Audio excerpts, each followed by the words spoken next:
Hello viewers, I doctor S B K Lal welcome you all in my YouTube channel. मेरे YouTube channel में आपका बहुत बहुत स्वागत है। यह वीडियो कैश वैन में डकैती का जो मामला होता है उस पर है। इसमें हम जानेंगे कि कैश वैन सब में डकैती कैसे होती है और उसके लिए क्या सब न्यायिक प्रावधान है। इस पर है ये वीडियो। तो ये वीडियो बहुत ज्ञानप्रद होने वाला है, तो वीडियो के अंत तक बने रहें।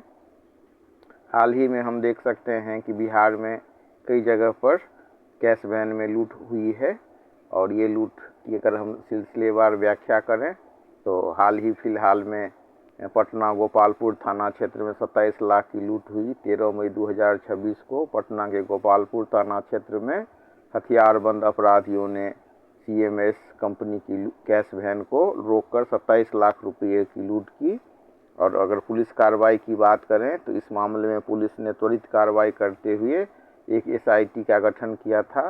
पुलिस की तकनीकी जांच, CCTV फुटेज और मानवीय इनपुट के आधार पर कई अपराधियों की पहचान की गई। फिर 19 मई को पुलिस ने मुठभेड़ के दौरान 3 अपराधियों को गिरफ्तार किया, जिनमें से एक घायल हो गया था। 27 मई की सुबह मसौढ़ी थाना क्षेत्र में पुलिस और बदमाशों के बीच हुई एक मुठभेड़ में इस मामले के मुख्य आरोपी अजय पासवान को पैर में गोली लगी और उसे गिरफ्तार कर लिया गया था। फिर ऐसा ही घटना हम कई घटना देख सकते हैं। कदम कुआं में लूट की असफल कोशिश हुई और इसमें भी जो पुलिस की अपनी कार्रवाई हुई। तो यह लॉ एंड ऑर्डर से जुड़ा हुआ मामला है और इसका समाधान होना चाहिए। कानून और व्यवस्था का यह मुद्दा बेहद गंभीर है, क्योंकि यह न केवल वित्तीय नुकसान का कारण बनता है बल्कि जनमानस में सुरक्षा की भावना भी पैदा करता है। इस तरह की संगठित आपराधिक घटनाओं को रोकने के लिए प्रशासन और निजी सुरक्षा एजेंसियों को एक समन्वित दृष्टिकोण अपनाने की आवश्यकता है।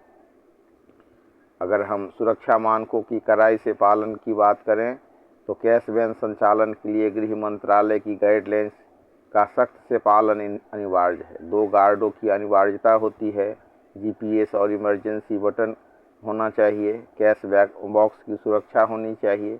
ये इसके लिए कुछ गाइडलाइंस है कि वैन में हमेशा एक ड्राइवर और कम से कम 2 हथियारबंद सुरक्षा गार्ड होने चाहिए। प्रत्येक वैन में रियल टाइम GPS ट्रैकिंग और एक गुप्त पैनिक बटन होना चाहिए जो सीधे नज़दीकी पुलिस कंट्रोल रूम से जुड़ा हुआ हो। नकदी के बक्से को वैन के अंदर बेल्ट या जंजीरों से फिक्स होना चाहिए ताकि उसे आसानी से बाहर न निकाला जा सके। पुलिस और बैंकों के बीच रियल टाइम समन्वय होना चाहिए। बैंक की कैश वैन का रूट चार्ट और उसका लाइव लोकेशन पुलिस के सेंट्रलाइज्ड कमांड सेंटर के साथ साझा किया जाना चाहिए। संवेदनशील इलाकों में पुलिस की PCR वैन की गश्त को उन रूटों पर अधिक बढ़ाना चाहिए जहां से कैश वैन गुजरती है। बैंक को अपनी कैश मूवमेंट की टाइमिंग को अत्यंत गोपनीय रखना चाहिए और किसी भी रूट बदलाव की सूचना स्थानीय थाने को तुरंत देनी चाहिए। तकनीकी निगरानी और खुफिया तंत्र की बात करें, इसमें आधुनिक सर्विलांस और क्रिमिनल डेटाबेस ये होना चाहिए। वैन के भीतर और बाहर हाई डेफिनिशन CCTV कैमरे होने चाहिए जो सीधे बैंक के कंट्रोल रूम और पुलिस को फीड भेज सके। बिहार पुलिस को सक्रिय अपराधियों, विशेषकर जो हाल ही में जेल से बाहर आए हैं, उनके मूवमेंट पर कड़ी नज़र रखनी चाहिए। जैसा कि हालिया मामलों में देखा गया, अपराधों में पेशेवर गिरोहों का हाथ था, लेकिन डेटा पुलिस के पास उपलब्ध होता है। तो इनका डेटा पुलिस के पास उपलब्ध होता है और इससे त्वरित कार्रवाई करने में बहुत अधिक मदद मिलती है। फिर प्रशासनिक जवाबदेही का मामला भी होता है। केवल कैश वैन ऑपरेटरों पर ही नहीं बल्कि उन बैंकों पर भी जुर्माना या कार्रवाई होनी चाहिए जो सुरक्षा मानकों की अनदेखी करते हैं।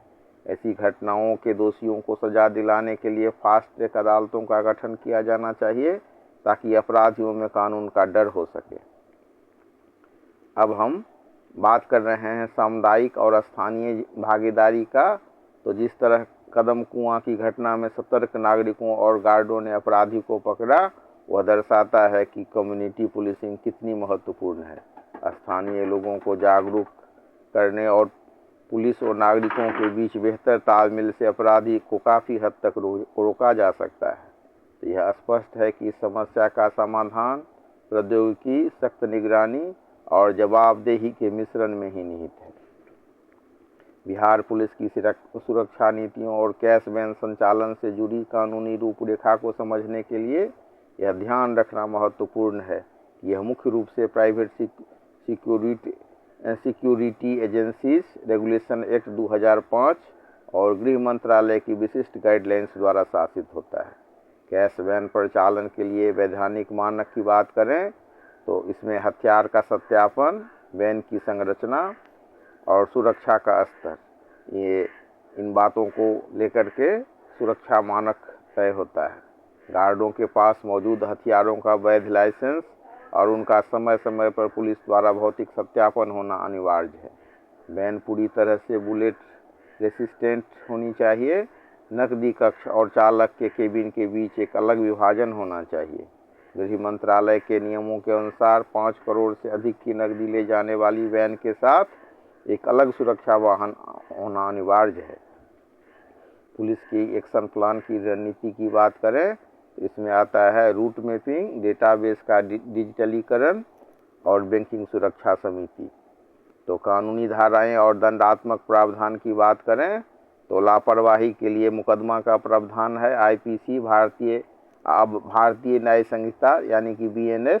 इसके प्रावधान के तहत संबंधित धाराओं के अंतर्गत बैंक प्रबंधन के खिलाफ लापरवाही का मामला दर्ज किया जा सकता है। यदि कोई निजी सुरक्षा एजेंसी बार बार सुरक्षा नियमों का उल्लंघन करती है तो बिहार सरकार के गृह विभाग को उनका लाइसेंस रद्द करने का अधिकार है। फिर प्रशासनिक रिपोर्टिंग की भी बात होती है। तो इस तरह से अगर प्लान किया जाए, एक्शन प्लान किया जाए तो काफ़ी हद तक इस पर रोक लगाया जा सकता है। अब कमेंट में लिखें कि इसका वीडियो आपको कैसा लगा।